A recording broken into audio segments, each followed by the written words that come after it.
সব বুঝি আর কেউ কিচ্ছু বোঝে না, এই আমির বোঝাতে কিন্তু এই সব তরি ডুবে গেছে। আমি একটা কথা বলেছি, একটা কথার ভুলে আর একটা কথা না বলাতে কিন্তু এই পরিবর্তন। আমি আর উল্লেখ করতে চাই না, আপনারা ভালো করে বুঝে নেন।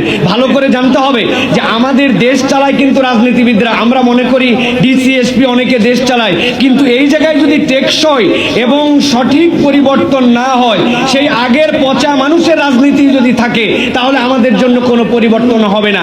এই জন্য একটি কথা আমাদের মনে রাখতে হবে, আমাদের নেতার পরিবর্তন দরকার নাই, নেতা অটোমেটিক আল্লাহ তৈরি করবেন, কিন্তু নীতির পরিবর্তন আমাদের দরকার। এরপরে আমি সুনির্দিষ্টভাবে আপনাদের কাছে 5টি বিষয় বলবো যে কেমন বাংলাদেশ চাই। এক্ষেত্রে 5টি বিষয় 5 মিনিটের মধ্যে শেষ করার জন্য চেষ্টা করব। 1 নম্বর, আইনের শাসন চাই। আইনের শাসনের অন্যতম একটা দিক হচ্ছে দায়িত্বশীলকে নাগালের মধ্যে পাওয়া।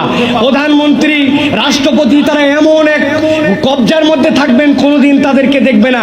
জীবনে বাজার করার জন্য আসে নাই, জীবনে বাংলাদেশের হাসপাতালে ট্রিটমেন্ট নেওয়ার জন্য আসে নাই, তার বাজার কে করে বাজার অন্যদের হুঁশ নাই তার। এই জন্য যারা দায়িত্বশীলতার জায়গায় থাকবেন, সপ্তাহে 2 দিন তাদেরকে বাজারে আসতে হবে, আইন করতে হবে।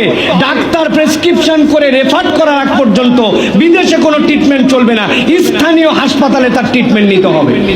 এটা যদি আমরা করি, এই মানুষগুলো তখন দায়বদ্ধতার জায়গায় আসবেন। সুতরাং আমরা এটা বলবো, আইনের শাসনের এটা অন্যতম দিক। সাথে সাথে বলবো, পুলিশেরা, আপনারা ভাইয়েরা, আপনাদের এই পোশাকের প্রতি এমন পরিমাণ বাংলাদেশের মানুষের ঘৃণা জন্মেছে, যারা বর্তমান দায়িত্বে আছেন, অন্তত পুলিশের পোশাকের কালারটা পরিবর্তন করেন। এই কালার আমরা দেখতে সহ্য করতে পারি না। 2 নম্বর, এই কালার পরিবর্তন করলে হবে না, কেবল পুলিশের ভিতর থেকে আমাদেরকে পরিবর্তন করতে হবে। এই জন্য এটা হচ্ছে দ্বিতীয় বিষয় আমাদের জন্য। 3 নম্বর বিষয় যেটা বলবো, সেটি হচ্ছে দুর্নীতি দমন। দুর্নীতি দমনের ক্ষেত্রে জবাবদিহিতা না থাকলে কখনো দুর্নীতি দমন হয় না। যেই দুর্নীতি দমন কমিশন আমরা দেখেছি, এই দুর্নীতি দমন কমিশন সবচেয়ে বড় দুর্নীতি